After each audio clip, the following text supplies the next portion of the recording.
किसान की आय दोगुनी करेंगे, लेकिन आज दिल्ली के 10 साल पूरे हो गए और उत्तर प्रदेश की सरकार के लगभग 7 साल पूरे हो जाएंगे, लेकिन किसान की आय दोगुनी नहीं हुई। हमारे देश की अर्थव्यवस्था तभी बेहतर होगी जब हमारा किसान और गरीब खुशहाल होगा। भारतीय जनता पार्टी लगातार इस बात का प्रचार कर रही है कि विकसित भारत बनेगा। क्या विकसित भारत किसानों की बिना आय बढ़े हो जाएगा? हमारे देश की अर्थव्यवस्था तभी बेहतर होगी जब हमारा किसान और गरीब खुशहाल होगा।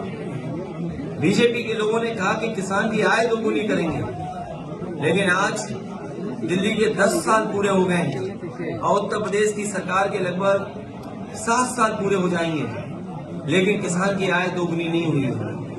नौजवान बड़े पैमाने पर बेरोजगार हुआ है, उसकी नौकरी छीनी गई। इनकी सरकार में जो भी नौकरी मिल रही है वो अपमान से भरी नौकरी है। समाजवादी पार्टी इस बात को कहती है कि जब भी समाजवादियों को मौका मिलेगा, देश के और प्रदेश के नौजवानों को उनको सम्मान का रोजगार, सम्मान का नौकरी मिलने का काम हो। जो इन्वेस्टमेंट का सपना दिखाया था वो जमीन पर नहीं दिखाई दे रहा है। 40 लाख करोड़ का सपना दिखाया, एमओयू साइन हुए, अब तो दूसरे प्रदेश के लोग भी एमओयू कराने लगे हैं। हाल ही में तमिलनाडु में देश के प्रधानमंत्री गए, देश के बड़े उद्योग मंत्री गए, वहां भी एमओयू हो गए।